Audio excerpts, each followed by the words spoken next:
Saamu'eel isa lammaffaa boqonnaa 9 lakkoofsa tokkorraa kaasanii dubbisaa akkas jedha.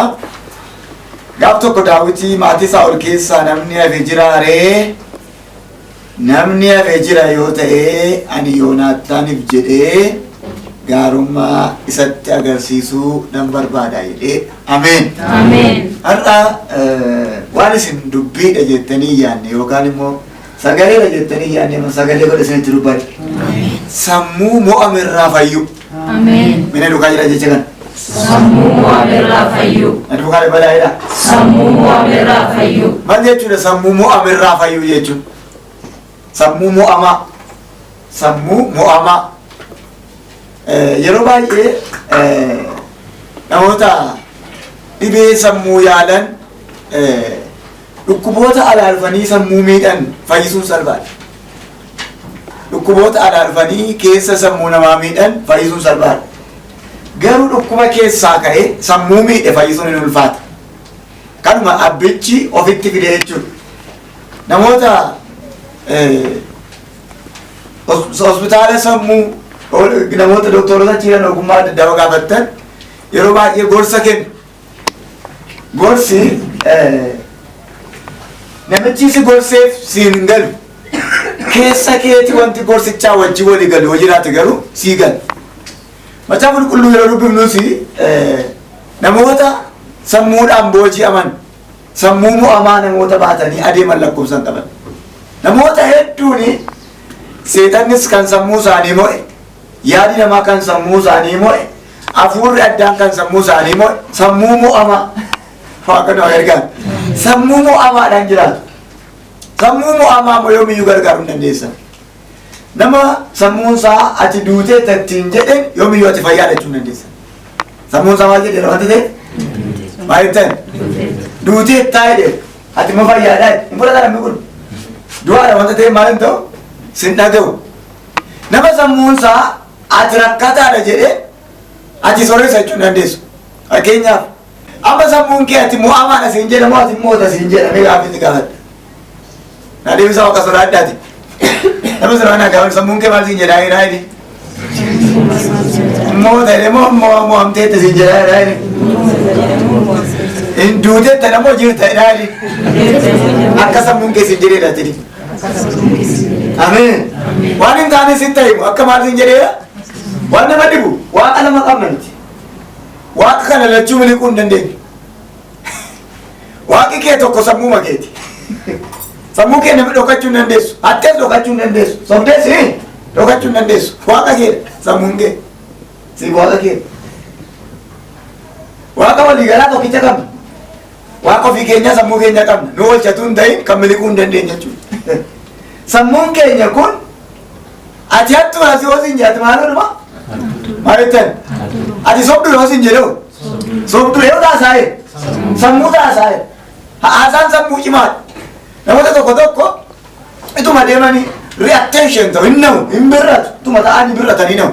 Maaltu sammuutu waa taasaa atattuudhaan gaafa inni jedhu dullabaa ka'anii bo'an. Ati maaliif bo'o jettee isa waan bo'iseetu jira. Sammuu mo'amaan galee obboloota koo gaafa gara sagalee kanaatti gaafa isin deebisuun bara Saa'ol lola guddaa tokkotu ta'eedha. Lola guddaa kana keessatti abbaan du'ee, mucaan du'ee, mucaatu jira. Mucaa kana immoo fayyaan qabu. Mucaan abbaan irraa du'e kun, mucaan akaakaan irraa du'e kun, mucaati gattee badde kun, mucaan cabee ciisu kun sammuu isaatiin mo'ame jalqaba. Sammuu isaatiin mo'ame. Namni lola hundumaa nan danda'a nan injifadha jedhu garuu Daawit bar tokko akka jedhe warra mo'ameettan gaarummaa agarsiisaa himee amin jedhaas. Nama isaa harka naa qabi maqaa gooftaa Yesuusin sammuu mo'amerraa fayyeeni. Dabali jedhimeeti. Ameen. Sammuu maal ta'erraa? Sammuu mo'amerraa. Galanni waaqayyo haa ta'u. Ameen. Sammuudhaan mo'aman. Namichi sammuudhaan mo'ame kun hin jiru. Ilaali tokko maaltu irraa du'e? Akaakaatu du'e. Lama abbaatu du'e. Sadi ofuma isaatti sammuun isaa ofuma isaatti qaama hir'uudha. So namni kun sammuudhaan mo'ame. Yeroo baay'ee maraatummaa du'i cimaan salphinni cimaan sammuu tuqamuudha. Namoota baay'een miidhaman namni tokko miidhameera kan jennu sammuun miidhameera. Sammuun gaafa miidhamu namni jireenya kaleessaa jiraachuu hin danda'u. Naafa yoo taate illee jiraachuu dandeessa. Jaamaa yoo taate illee bareeddee jiraachuu dandeessa. Manni barumsaa warra jaamaallee jira kan warra maraatu garuu hin jiru. Miilla yoo dhabde makiinaa yoo bitatte harkaa hin oofu. Harka yoo dhabde warri jiraatu biyyi baay'ee akkamitti akka jiraachaa namni sammuu miidhame garuu jiraachuu danda'u obboloota koo. Waaqayyo sammuu keessii ba'ee. Ameen. Addoo kanatti yoo ilaalle namni kun sammuu miidhame. Sammuu gaafa miidhamu waan nama dhibu gaafa daawwiti waamicha godhuuf akka jedha. Ana nama akka saree du'aa eessaa na barbaadde. Akkamitti namni ana akka nama saree du'aa jira ofiin. Maaltu miidhame wanta ta'eef laala dhaggeeffadhaa. Macaafa Masarat Dhaabaatiin 9 lakkoofsa 4 mootichitti dabalees inni amma eessa jira jedhee isa gaafate. Ameen. Mootiin isa barbaadaa jira. Sammuun isaa garuu akka nama saree du'aatti hin jedhaa. Nama sammuun mo'ame jireenya sammuun mo'ame fayyisuun hin ulfaata. Namichi naafi kun Waaqayyo isa barbaadaa jira. Mootiin isa barbaadaa jira. Sammuun isaa garuu akka nama sareeti. Ani saree miti. Ameen. Yoo dhabde yoo ati saree miti. Waaqayyo na gargaaru. Yoo rakkatte yoo ati saree miti. Waaqayyo sammuu kanarraa si naa fayyisu jedhana. Iyyaa ani saree miti dhaamisi. Saree jechuun kan gatamteedha akka hiika biyya keenyaatti. Kan lafan taane oolteedha. Kan raqa keessa ooltuudha. Kan lafatti baqattu hin qabneedha. Kan abbaamti arge ishee adamsuudha. Kan bineensoti arge ishee nyaatuudha. Atu waaqa qabdaa akkamitti akkas waliin jettaa. Namichi kun laakka jedhamootiin maal yoo ta'e yoo dhufu. Ameen. Ziibaatu jira namni namicha kana beeku. Ziibaan akka jedha mandala loodibaar jira namichi kunidha. Waaqayyo na gargaara. Mandala loodibaar mana bakkii ilma amaan jira jedheetu isaaf deebise jira. Garuu of dhiiseera. Akkoo see ilaala. Daawit mootichi yoomis loodibaaritti nama ergee mana bakkii ilma amaayilii isa bichisiise. Mefibooshet ilmi Yoonaataan Saa'ol gara Daawit dhufee ulfina isaatiif amma lafa ga'utti qomma'ee fi Daawit Mefiboshettiin jedhe. Mefiboshet jedheen innis ani garbichi kee kunoo asan jiraa jedhe. Daawit immoo hin sodaatin ani abbaa kee Yoonaataaniif jedhee gaarummaa sitti nan agarsiisa. Lafa Saa'ol akaakayyuu keetii hundumaa sifan deebisa. Yeroo hundumaas maaddii koorraa nyaataa jedheen. Mefiboshet ani eenyu achi kan garbicha kee isa akka saree du'aa ilaalte. Isa akka saree du'aa ina su bukkee ilaalame maal ilaaltee sammuun kee akkasiin jedhaa ilaale.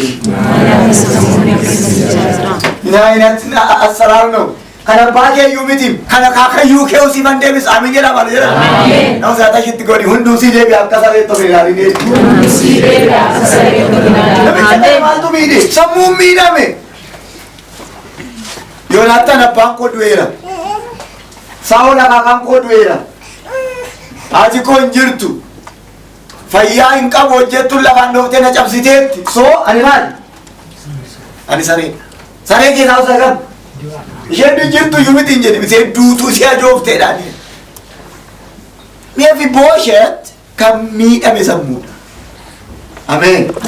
Namni saree jedhu maaddii koorraa nyaatta gaafa jedhamaatti fakkaata.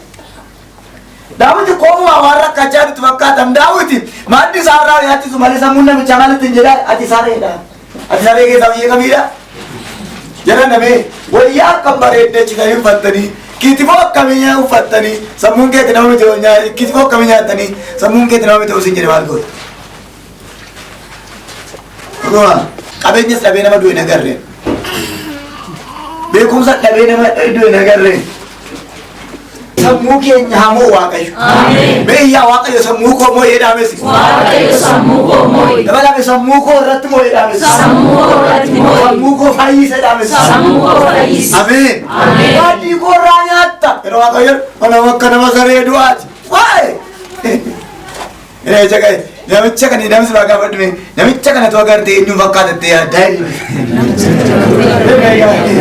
akkasiin taane beekaa jedhin keessuma keetti golfaa akkuma akkasiin taane beekaa jedhin hundaa namichi kun jette jettee yaadda. Maaddii mootii raatu akka katamuufi lafi keessii deebi'atutti hin jedhamu ani saree. Sammuutu bitame. Waaqayyo sammuu keenyaa fayyisu. Waan nama dhibu akka jedhe daawwe hin sodaatin. Wanti namicha kana garboomse tokko sodaadha. Kan sammuu isaa miti hin sodaatin. Ameen. Waaqayyo du'a garigaa. Sammuun mo'ame waan hundumaa sodaata. Namas hin sodaata. Mukas hin sodaata. Akka jedhe daawwiti. Nabi Moosheetti hin sodaatin. Ameen jedhama. Namas raayee maqaan kee dhime. Maqaa walitti baddaame. Waa miti bakkicha waa miti sodaatin siin jedha Waaqayyo. Namni sodaatin siin jedha Waaqayyo. Ameen. Mo'amaadha. Sammuu mo'amaan sodaa qaba. Dhuguma. Utuma nyaatu sagalee yaadda. Utuma wayyaa bitu sabara dhufuu yaadda. Dhuguma. Maali sammuu isaatu mo'amaadha. Yaaddoo. Namoota tokko tokko dhuguma. Qursii nyaataniitu. Yaa Waaqayyo. Kana nyaatte jettee akka buna wajjin jedhu. Maaltu salakkisi? Isa kamii yaaddaa dhabeettaa? Isa misa ammoo nyaate miti. Kana nyaatte jettee akka buna wajjin jedhu. Maaltu kaasi kadhachiisi? Thank you jedhe. Ameen. Yaaddoon burqaa seexana. Seexana biraa burqaa. Waaqayyo fura yaaddoon nurraa kaasu. Waan nama dhibu. Macaa qulqulluu yoo dubbifnu saba Israa'el guutummaa isaa kan miidhe yaaddoon. Bara geggeessuu Waaqayyo waan nama dhibu Waaqayyootu saba isaa geggeessa. Bara durii. Ameen. Mucaan jalqaba uumame yookaan namichi jalqaba uumame abbaan isaa eenyuun ture? Waaqayyoon ture. Ameen. Addaan mucaa waaqaati miti. Addaan eenyuutu waama ture? Waaqayyootu waama. Waaqayyootu waa inni nyaatu yaadaaf. Waaqayyootu waa inni uffatu yaadaaf. Waaqayyootu waa bishaan illee yaadaaf. Ameen. Addaan garuu hin mo'ame. Hin mo'ame. Waaqayyo sagantamni sagal nyaadhaa jedheetu ishee tokko kanatti mombo hin haateessu. Yeroo hundumaa Waaqayyo gaafa waa sii godhe waa ittiin sii ilaalu si bira ka'a. Ameen jettu. Birri dhibba meeqa kuma meeqa sii kenneetu warra biiraa nagaddu moollaa keeka. Sirraanii wallaalle beekaa godha Waaqayyo. Ameen. Hin kubtamoo dabartaan. Amala tokko tokko ammatu birrii isin baay'ee birriitu Waaqa isinii kenne biiraallee meeqa masee ilaalaa jettu malee hin dhiistan. Cubbuun immoo qammasanii minyoofti malee haal tokko namni qoodde qabatee jiru. Saamsonuutu wanti siquu rifeensa dhabe malee haal tokko. Wanta tokko waan ittiin ilaalu kaa'ee waan itti isaan eebbisuus kaa'e. Jarri waan ittiin eebbifaman hin mo'amne waan ittiin ilaalaman hin booji'aman. Achii ka'ee jannata dan keessaa eega gabba'ee yeroo jalqabaa dacheen kun yookaan biyyi lafaa kun dhiiga qulqullaa'aa fudhate. Jalqaba cubbamaan hin duune qulqulluutu du'e. Haras biyya lafaa kana keessaa garraamitu du'a. Qaayeel hamtuun jooraa taate Aabel garraamitu du'e. Dhiiga qulqullaa'aa simatti dachee. Edaan egaa amma geggeessuu Waaqayyoo jalatu jiranii balleessan. Geggeessuu Waaqayyoo jalatu jiranii wal ajjeesan. Utuma Waaqayyoo geggeessuu namni jireenya isaatti dhufe. Jireenya mo'amaatti dhufe. Waan nama dhibu namni jalqabame bifi isaas tokko. Afaan isaas tokko. Waaqayyo nama gargaara. Kalarii biraan qabu. Kalarii biraan qabu.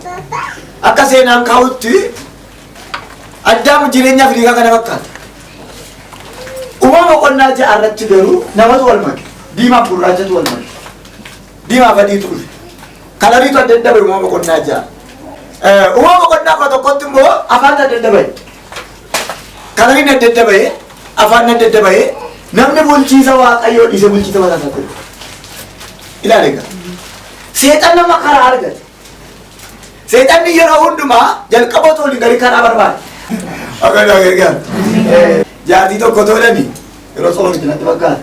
Hanqaaquu xabbaasti jedhani hanqaaquu peestaalitti bishaan netteetu peestaalii keessa keessee hanqaaquu xabbasti gadaamitti yeroo soomiti. Namitti dhufe maali maa akka gootu ennaan seexanan na dogoggorseetti jaartiin. Seexanni immoo suuqa teessee dhaggeeffatteedhan. Ennaan dhiisi maqaadha balleessanii istaayilii kanan iyyuu hin beeku. Istaayilii gosa jaartu kanan iyyuu. Waaqayyo gargaara. Yeroo baay'ee nuti uumaa waa balleessa seexana maqaa balleessa. Uumaa waa goonee seexana maqaa balleessa. Uumaa miidhamne seexana na miidheen. Seexanni si miidhuuf situ bana jalqaba. Waaqayyo nu gargaaru. Bulchiisa Waaqayyoo jireenya Waaqayyoo keessu Waaqayyoo keessatti gaafa kana ta'an waan nama dhibu. Abrahaamii kaatanii olaaltan qajeelummaa dhufee kaatanii olaaltanii jireenya Abrahaam hunduu gaarii ture. Garuu waan nama dhibu utuma Waaqayyoo isa geggeessu yaaddoon isa qabate. Yaaddoon sammuu isin qabate. Ameen. Amma eenyutu na dhaala? Eewu qabeenya koo dhaala? Ormatu na dhaala? Yaaddoo ilaatuma Waaqayyoo isa geggeessu. Utuma Waaqayyoo isa geggeessu yaaddoo mo'ate. Sodaan isa mo'ate. Ameen. Waaqayyo akka jedhe hin sodaatin. Ameen. Inni sodaatu kun maaliin ta'uuti?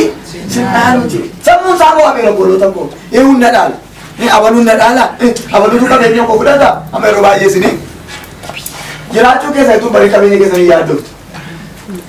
Wanta na dhaala jettu kana hin ofinni bisi. Kan si dhaalu sammuu kee. Waan sammuu keessa jirudha. Ameen. Uumaa boqonnaa 15 lakkoofsa 2 irratti Waaqayyo akka jedha Abrahaam hin sodaatin. Ameen. Hin sodaatin gatiin keenya guddaadha. Kan micaa keetii miti hatumtiyyuu gatiin kee meeqadhe guddaadhaan sodaatee immoo gaachana keetii homtuu sitti dhufu hin jiru. Akka jedha Abrahaam sammuu mo'amaadhaan waan jiruufi ameen hin jedhu. Aanaa goote. Yeroo baay'ee namni sammuu mo'amaa qaban sirriin dubbatan. Mee namoota lamaan tokko sin gobalchiisa. Namitti waggaa 38 laga ciifte san akka jedhe Yesuus fayyuu barbaadde maaliin qabu? Firaan qabu. Silaa maal jedhu jedhan? Yeroo kaan immoo namni sammuu mo'amaadha nadeemu akka maraatuuti waan hin beekne dubbate. Fayyuu barbaadde firaan qabu. Maariyaamiin maaritaa laala obboleessa keessa isatti waan ta'een na foolii jedha jaayidha. Sammuutu mo'amaadha wanta ta'eef waan hin jirre haasa'u. Waaqayyo nu gargaaru. Ameen jetteesi? Ameen. Sabaaqoo isaa gargaaru wali. Sammuun kee sodaadhaan mo'amnaan inni. Sammuun kee sodaadhaan mo'amnaan. Anatuma teessuma raattee. Anatuma teessuma raattee. Dhugaadha. Amma maraa tokko ituma ta'anii kolfu. Mana wal ga'ii isaa dhaqanii nyaata dhiyaatee numan kolfu. Waaqayyo warra jiraatti du'an nun godhin. Ameen. Ameen jetteesi? Ameen. Nama jiraattu hin jiru. Kanaafi Abrahaam sammuutu miidhame. Waan nama dhibu boqonnaa 21 lakkoofsa tokko takka jedha. Akkuma dubbate Waaqayyo isa yaadate. Ameen maalu. Akkuma dubbate si yaadatu Waaqayyo. Ameen. Ameen jedhadha. Ameen. Akkuma dubbate Waaqayyo maal ta'e yaadate Saaraa yaadateedha. Yaadannaa tuba sodaatu si yaadata baran. Ameen. Kanaafi sodaan gadheera obboloota. Jireenya sodaadhaan namni mo'ame fayyaa miti. Jireenya sodaadhaan namni qabame baraan naman ta'u. Waan hundumaa sodaachaa adeemu.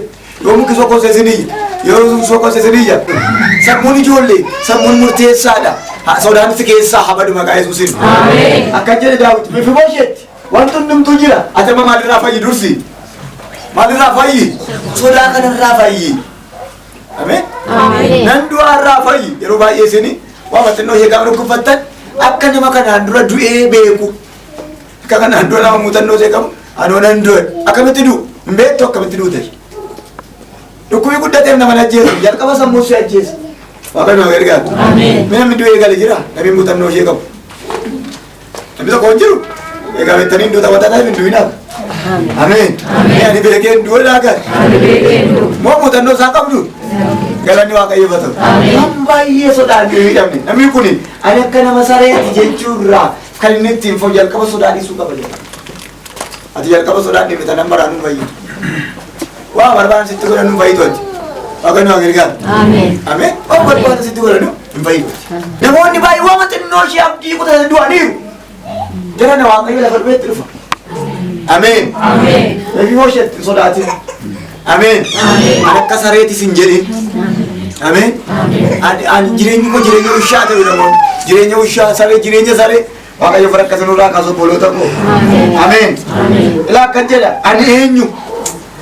Ani eenyu? Inni jedha akka jedha maanneen? Ushaaneen? Nama akkasuuf hin jedha? Jalqaba ani eenyu jedhe? Itti dabalee waan akka sareetii jedhe. Daawit tokkoof tokko hin sodaatini. Ameen. Yoo miila namni himaal hin ta'in? Yoo qabeenya namni himaal hin ta'in? Yoo wanni kee duwwaa ta'e himaal hin ta'in? Hin sodaatin bala kee buutoo isaa nyaatta. Maaddii mootirraa nyaatta. Ameen. Ameen. Jireenya mo'amaa sammuu mo'amaarraa fayyuu kanatti lallabinaan jedhe Waaqayyo. Kana argi itti dubbadhu. Sammuu mo'ameerraa fayyan. Ameen. Ameen. Akka jedhe ani eenyu? Gara garbicha keessa akka saree du'aa ilaalte jedhe qoommaa'eef mootichi yemmus Ziibaa hojjetaa Saa'ol waame. Ani waanuma inni kan Saa'oliif fi maatii isaatti hundumaa fi Mefibooshetti akaakayyuu gooftaa kee Saa'oliif kenneera. Inni wanta ittiin jiraatu akka argatutti ati ilmaan kee hojjetoonni kees midhaanii isaaf qotaa wanta lafitti baasuufi isaaf galchaa jedheen. Ameen. Naman isaa reedatu maaddii mootiidhaan nyaatta waaqayyo gochuu hin danda'u jedhan. Hin danda'u. Waama tokko dhabdanii fi dhuguman jedhan. Waama tokko sinitti hir'atee fi bakka hanqoosichi hin jiru hin jedhina. Bakka hanqoosichi hin jiru. Yeroo baay'ee manutti yeroo waaqayyoon kadhannu yaa waaqayyo yoo manumallee naa kennu baatte manuma caccabaa tokko naa kennu. Sammuu kee caccabaa kadhata. Kana mana kee guutuu kadhachuu dandeessa. Deebii garuu hin argatu. Laabiin isaa waaqayyo haanaa malee caccabaa qabu. Ameen. Bakki nama caccabdu wayii naa laaddu waaqayyo eessaa bineensii kenna waaqo caccabaa qabu. Isa akka seetana kadhadhu. Caccabduu eenyu qaba? Seetana qaba. Waaqayyo haaraa kadhadhaa. Waan guddaa kadhadhaa. Sammuu akka bara kee guutuu nama si hojjeta sumaaf. Maaloo bineensitanis? Ameen jedha maal jedhan? Ati garuu maal hin ta'in? Sodaati. Ani sana hin hin jedhin. Sammuu moo ana kanarraa fayyu boleessa ko. Fayyu boleettii ko. Amma yeroo baay'ee namoonni biyya namaa hojjetan. Namoonni mana namaa hojjetan, kushina namaa hojjetan. Achi keessa waan ba'an illee itti fakkaatu bara isaanii guutuu. Waaqayyo sumatti na hambifte. Waaqayyo konkookanuma. Waaqayyo konkookanuma. Sammuu keessa akka jedha malee har'a yeroo itti biroo itti qabattudha. Kun immoo yeroo baatee hojjettu. Ameen jettanisi? Ameen. Maaloo min jedha? Ameen. Ameen jettanisi? Ameen. Yeroo isaati galee yeroo narraa kun koyoo siin qopheessee jiru.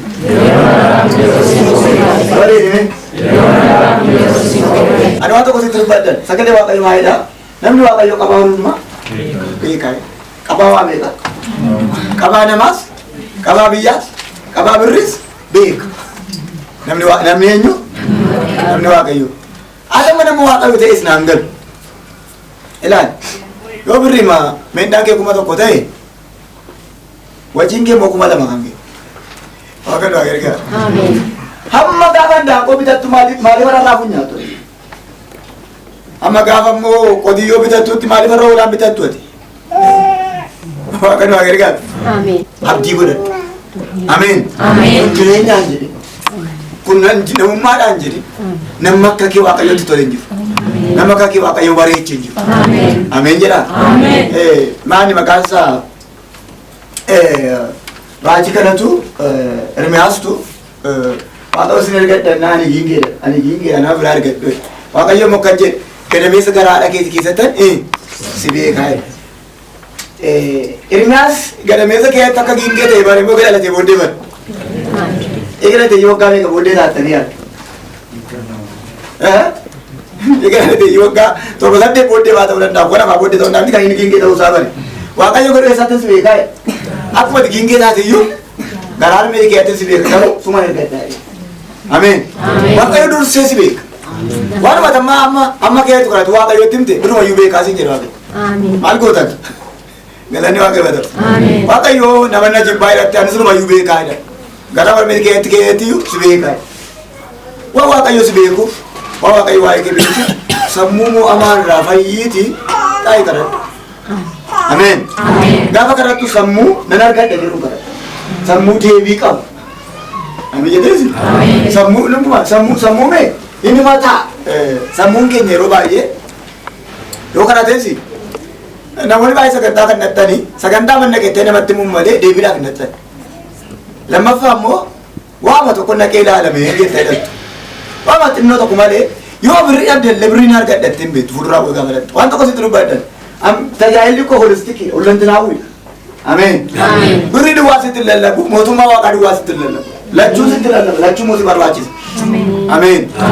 Birrii illee yoo barbaadde yookaan hojii milkaa'uu barbaadde illee gaafa fuulduraa godhatte jilbeenfattu nan argadhu jilbeenfattu. Ameen jetteesi? Nuti carraa qabne ijoollee. Sammuun kee yeroo hundumaa akka waan carraa qabne si. Ameen. Inni isaan kan ammoo carraa qabdaa tabdiin godhatee. Dabala ammoo carraa qabdaa jedhaa miti. Abdiin godhatee. Waan nama dhibu facaafa kana yeroo qayyee badhu. Ziibaadhaaf Mefibooshetti na qophalchiisa. Ziibaatu waa'ee amma Mefibooshetti haasaa naafadha. Gatamaadha jedhe. Fayyaan qabu jedhe namni waa'ee isaan beeku. Waa'ee Mefibooshetti haasaa ziibaatu. Asitti immoo dhufee ergamaa kan ta'e eenyudha? Ziibaadha. Bara kee guutuu eenyuuf hojjedhu jedhani? Mefibooshetti hojjedhu. Waaqayyo waan akkasii qabu. Ameen. Warruma isheen namanta. Ameen. Ameen. Inni namanta jedheetu mana kee dhufanii akka isaan hojjetamu. Ameen. Anaaf ta'a kun jedhaasi. Anaaf ta'a. Tokko tokko ani naman qabu. Ani kophaa kooti. Galanni Waaqayyo godha. Ameen. Sammuun kee immoo amin. Ameen. Nama sana kutume sammuun immoo amin jedhime. Nama baay'ee sammuutu miidhagboolota. Sammuu keetu ati namanta. Ameen. Ati guddattu. Ani waa tokko sii kadhadhaa. Waaqayyo akka jedha sammuu mo'ame fadhuudhaan jedha. Ameen. Sammuu mo'ame irratti lallabiin fayyaadha. Ameen. Kanaaf sammuu keenyatu mo'amaadha maluuti. Dhuguma ati hin baranne naman ta'a. Mala ati kee barateera abbaan kee baratteetti. Ameen. Hooti qabu abbaan ati kee hin baranne. Ameen. Barachuu dhiisuun cubbuudha numtu barachuu dandeessa tuma. Ameen. Eega si miliqee immoo isaan ofiin kaasasi waan darbeera ofiin kaasina. Wanta fuuldura kee jedhu watta deemi. Gooftaa Yesuus Kiristoos. Akka jedhe bartootaan ka'atta deemnaa. Ameen. Kan dura isaanii lola hamaa. Lola sana keessa darbu malee immoo mirga Waaqayyoo abbaan deemu jedhan. Lola kana sodaatee abdiin kutan itti deemnaa kaa'e. Ameen. Xomboora qabattee dhufte yeroo isa qabuuf jetti itti deeme. Sammuu isaa maal jedha beekta? Yoo masi qabdeeyyuu yoo masi ajjeefteeyyuu hin deemtaati. Ameen. Ameen. Sammuu nan darba jiru tokkoon gaafa kaatu. Dhuguma sammuu nan darba jiru tokkoon gaafa deemnu hin moona jedha. Ameen jettee sammuu keenya nu miidhama dhuti. Namni du'atti waan tokkotti galtu dhuguma duuti. Nama tokko hospitaala kana keessaa reeffuma koo fuutanii galtu. Dhuguma namicha reeffa fuutanii galtu. Sammuu isaati maal jedheera? Reeffa kee galadha. Namooti baay'een akkas jedhan ani barannaan akkas ta'a. Ani baranna akkuma jette sana siisaa. Sammuu keessatti haasaa dhaka. Waaqa keedha sammuu kee mo'adhu. Ameen. Sammuu keenya mo'anne yoo ta'e gaarii. Sammuun kee murteessaa dandeenye. Ameen. Itti bobaa adeema. Ameen. Wanta gadi hin taane tu karaa deemtu wayii jenna ta'u tuma karaa deemu ofirra gattaa bakka asumatti hin duutu ati. Sammuu kee mo'adhu ziibaanii namitittiituu jedhu ergamaa isaa ta'u Waaqayyo akkasii ta'uu barbaada. Warruma isheen nama taa'u jedhu dhufanii mana keetii ergamu. Sammuun kee kana amanee haa taa'u. Baay'ee garaa nama nyaata dubbiin kun namitittiidha garuu ergama harka Waaqayyo akkasii ta'u harka keetti kennu jaalala bakka Waaqayyo harka keetti siif kennu jedha. Ziibaan mootichaan waanuma gooftaan koo mootichaan garbicha keessa abboon hundumaan jedhaati. Jedhee Mefiibooshetti immoo ziibaa ajajuu jalqabe. Wayyuu eeguudhaati. Yeroo maqaa keetti godhatu iddoo Mefiibooshetti ana baluu himee. Warra maqaa nama leessa baran ajajuun jalqaban himee. Waan tokko sin gaafa jedhanis illee beektanii shuggutii beektu. Shuggutii ofii dhukaati moo ofitti dhukaasa? Baay'atan. Nama dhukaasa moo ofii dhukaasa? Baay'atan. Situ maal qaba? Laalli ishee qaba miti. Isa booddee sammuun kee maal jedha? Hin dhukaa'e. Isa booddee maal sii taate? Sii dhukaati. Yoo sammuun kee hin qashamaale mannis maal ta'a? Inuma qashama. Isheen daqiiqaatti nama jeeftu eessarraa ajaja qabdi beektaa? Sammuu irraatiin. Malee xiyyiitii qabaatee miti. Beekanii miti biyyoon sammuun kee maal jedhaa jirasi? Yeroo hundumaa namas ta'e seexana waan ati jibbituu sitti dhufu. Sammuun kee waan hin jaallanne sitti dhufu. Isa booddee si argata. Sammuun kee garuu nan danda'a jennaan nama dandeessa. Ameen jetteesi? Sammuudha rakkina keenya Waaqa nu haa fayyisu. Buloota kunan xumuragaa tokko sodaa keessaa ba'a sammuudhaa fayyuudha. Lama eenyummaa kee ilaalin sammuu fayyuudha. Barumsa kee ilaalin, qabeenya kee ilaalin, dandeettii kee ilaalin. Ameen. Waaqa nu haa gargaaru. Sammuun si fayyinaan rakkinni qabeenyis jira. Ameen jedhaa bara. Namni jireenyi isaa sammuun isaa du'e waraanuu hin fayyu. Of ilaaltee qabeenya ilaaltee jiran jedhi. Dhabiinsa kee ilaaltee du'eeran jedhi. Maal beektu waan bor ta'u? Ameen jetteesi? Waan isaan kana booddee si ta'u maal beektu? Kanaaf qabeenya ilaaltee hin dhaadatin. Duumaas ilaaltee hin boo'in. Ameen. Sammuun kee waa haa amanu waan. Sammuu kee yaa sammuu koo ani jira jedhame. Yaa sammuu koo ani jira jedhame. An nama du'e miti jedhame. Kanaan jireenya jiraadha jedhame. Ameen jedha bakka. Waaqayyootuma umurii kee yeroo sii kenna. Ameen jedhanis. Waaqayyoo eegal kaan isirraa dhume birrii ittiin qurxii bitatu sii kenna. Maal kun eegal kaan isirraa dhume. Ameen. Eegal jikee argula dhabe waddinaa sii kenna. Ameen. Waaqayyooti jirtuu sii kenna. Yeroo isaatti maal jedha lallabaa kudha sadii ilaalle Waaqayyo waan kuma yeroo isaatti bareechee Ameen. Atumti duwwaa sammuu kee waaqa kee sammuu kee kana biti. Ameen. Waan gadi hin yaadin. sammuun keenya haa fayyu. Ameen. Waaqos na haa fayyisu. Ameen.